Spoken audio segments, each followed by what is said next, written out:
السلام علیکم ورحمۃ اللہ وبرکاتہ۔ اعوذ باللہ من الشیطان الرجیم، بسم اللہ الرحمن الرحیم۔ فی قلوبہم مرض فزادہم اللہ مرضا ولہم عذاب علیم بما کانوا یکذبون۔ سورہ بقرہ کی آیت نمبر 10 ہے۔ منافقین کا ذکر چل رہا ہے۔ اس سے پہلے کی 2 آیات میں اللہ تبارک و تعالی نے ارشاد فرمایا تھا وَمِنَ النَّاسِ مَن يَقُولُ آمَنَّا بِاللَّهِ وَبِالْيَوْمِ الْآخِرِ وَمَا هُمْ بِمُؤْمِنِينَ، کہ لوگوں میں سے ایسے بھی ہیں جو کہتے ہیں کہ ہم ایمان لائے اللہ پر اور آخرت کے دن پر، حالانکہ وہ ایمان والے نہیں ہیں۔ یخادعون اللہ والذین آمنوا، دھوکہ دیتے ہیں اللہ کو اور ایمان والوں کو۔ وما یخدعون الا انفسهم، اور نہیں دھوکہ دیتے مگر اپنے آپ کو۔ وما یشعرون، اور وہ اس چیز کو سمجھتے بھی نہیں۔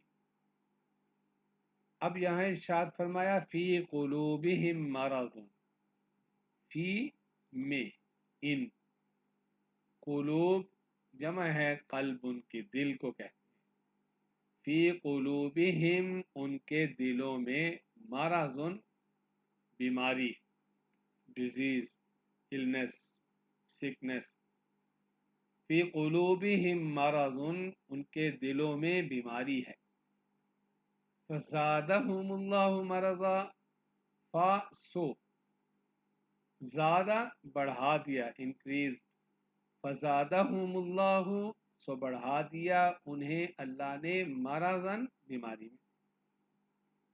فی قلوبہم مرض، ان کے دلوں میں مرض ہے۔ فزادہم اللہ مرضا، سو اللہ نے ان کی بیماری کو بڑھا دیا۔ وَلَهُمْ، اور لہم، ان کے لیے، عذاب، عذاب ہے، علیم، دردناک، پینفل۔ بما، بسبب اس کے جو، بما، بیکاز، کانو تھے، یکذبون، جھوٹ بولتے۔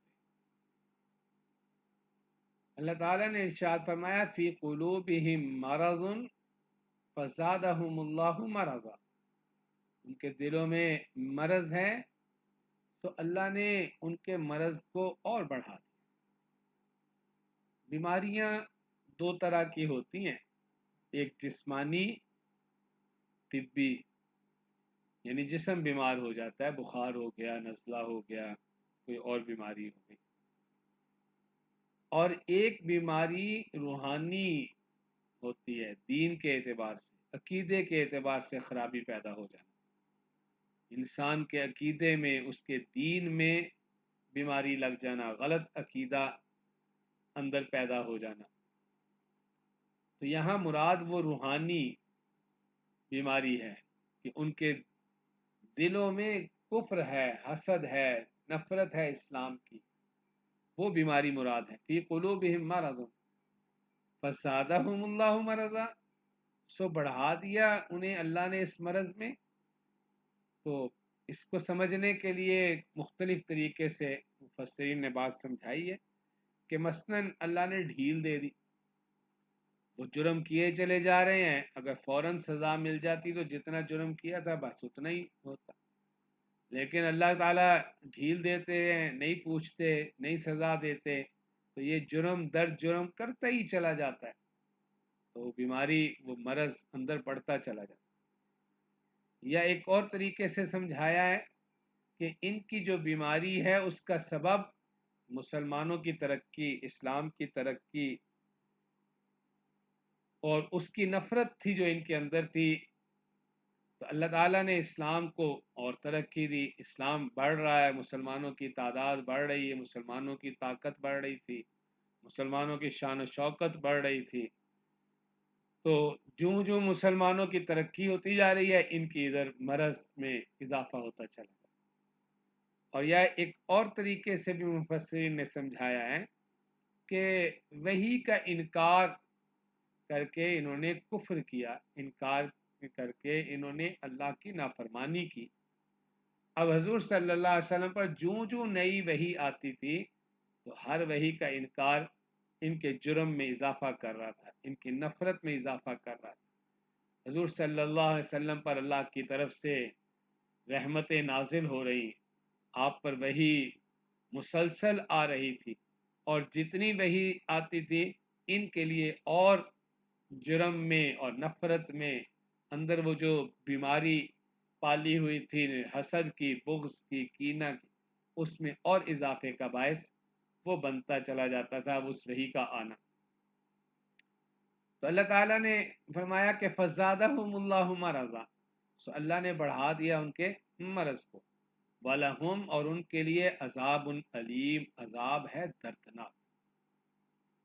کافروں کا پیچھے ذکر آیا تو وہاں کہا تھا عذاب ہے عظیم، عذاب عظیم، ہیں تو یہ بھی کافر، لیکن یہاں فرمایا کہ عذاب علیم، درد دینے والا۔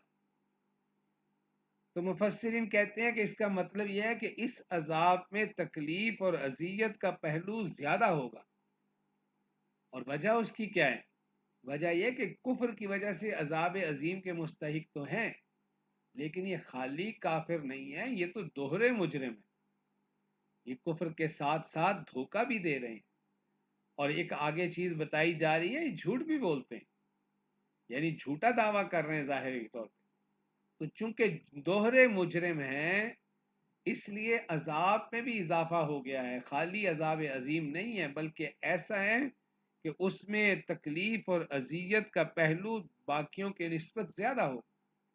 تو فرمایا وَلَهُمْ عَذَابٌ علیم، اور ان کے لیے عذاب ہے دردناک۔ کیوں؟ بما کانوا یکذبون، بسبب اس کے کہ جھوٹ بولتے تھے۔ یہ بہت سے جرائم کا مجموعہ تھے یہ لوگ، لیکن ان کے جرائم میں سے خاص طور پہ اللہ نے یہاں جھوٹ بولنے کو ذکر کیا ہے، اس پہ غور کرنے کی ضرورت ہے۔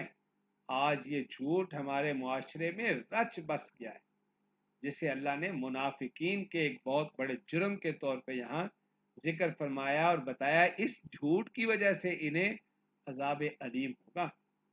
حدیث شریف میں آتا ہے جناب رسول اللہ صلی اللہ علیہ وسلم نے ایک موقع پر ارشاد فرمایا الا احدثکم باکبر الکبائر، صحابہ سے آپ نے بات کی، خطاب فرمایا کیا میں تمہیں کبیرہ گناہوں میں سے بڑے بڑے گناہ نہ بتاؤں؟ قالوا بلا یا رسول اللہ، تو صحابہ نے عرض کیا رسول اللہ ضرور فرمائیے۔ قال الاشراک باللہ، آپ نے فرمایا سب سے پہلا بڑے کبیرہ گناہوں میں سے سب سے بڑا گناہ وہ اللہ کے ساتھ شرک کرنا۔ پھر آپ نے فرمایا وعقوق الوالدین، والدین کی نافرمانی کرنا۔